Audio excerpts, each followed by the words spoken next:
and then the absurd position of the foot-warmer overcame her, and she began to laugh again. "Oh, I'm so sorry," she cried back, "but you do look so funny. Oh, you all look so funny waving. Oh, pray!" And laughing helplessly, she was carried out into the fog. "High spirits, to begin so long a journey," said Mrs. Theobald, dabbing her eyes. Mr. Kingcroft solemnly moved his head in token of agreement. "I wish," said he, "that Mrs. Charles had gotten the foot-warmer. These London porters won't take heed to a country chap." "But you did your best," said Mrs. Herriton, "and I think it simply noble of you to have brought Mrs. Theobald all the way here on such a day as this." Then rather hastily she shook hands, and left him to take Mrs. Theobald all the way back. Sawston, her own home, was within easy reach of London, and they were not late for tea. Tea was in the dining room, with an egg for Irma to keep up the child's spirits. The house seemed strangely quiet after a fortnight's bustle, and their conversation was spasmodic and subdued. They wondered whether the travellers had got to Folkestone, whether it would be at all rough, and if so, what would happen to poor Miss Abbott. "And, Granny, when will the old ship get to Italy?" asked Irma. "Grandmother, dear, not Granny," said Mrs. Herriton, giving her a kiss, "and we say a boat, or a steamer, not a ship. Ships have sails. And Mother won't go all the way by sea. You look at the map of Europe, and you'll see why. Harriet, take her. Go with Aunt Harriet, and she'll show you the map." "Right-o," said the little girl, and dragged the reluctant Harriet into the library. Mrs. Herriton and her son were left alone.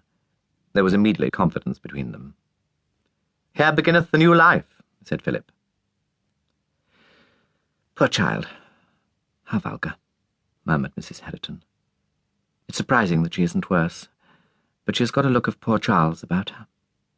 "And, alas, alas, a look of old Mrs. Theobald. What appalling apparition was that? I did think the lady was bedridden as well as imbecile. Why ever did she come?" "Mrs. Kingcroft made her. I'm certain of it. He wanted to see Lilia again, and this was the only way. I hope he is satisfied. I did not think my sister-in-law distinguished herself in her farewells." Mrs. Herriton shuddered. "I mind nothing, so long as she is gone, and gone with Miss Abbott. It is mortifying to think that a widow of 33 requires a girl 10 years younger to look after her." "I pity Miss Abbott.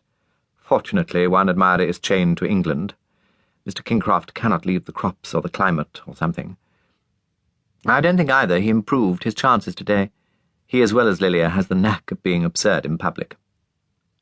Mrs. Herriton replied, "When a man is neither well-bred, nor well-connected, nor handsome, nor clever, nor rich, even Lilia may discard him in time.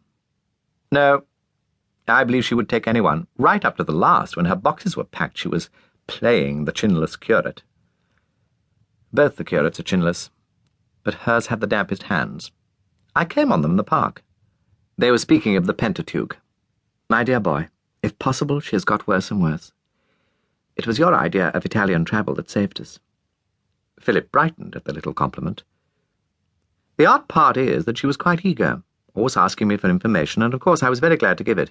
I admit she is a Philistine, appallingly ignorant, and her taste in art is false. Still, to have any taste at all is something, and I do believe that Italy really purifies and ennobles all who visit her. She is the school, as well as the playground of the world. It is really to Lilia's credit that she wants to go there." "She would go anywhere," said his mother, who had heard enough of the praises of Italy. "I and Caroline Abbott had the greatest difficulty in dissuading her from the Riviera." "No, mother, no. She was really keen on Italy. This travel is quite a crisis for her." He found the situation full of whimsical romance. There was something half attractive, half repellent in the thought of this vulgar woman, journeying to places he loved and revered. Why should she not be transfigured? The same had happened to the Goths. Mrs. Herriton did not believe in romance, nor in transfiguration, nor in parallels from history, nor in anything else that may disturb domestic life. She adroitly changed the subject before Philip got excited. Soon Harriet returned, having given her lesson in geography. Irma went to bed early and was tucked up by her grandmother. Then the two ladies worked and played cards. Philip read a book. And so they all settled down to their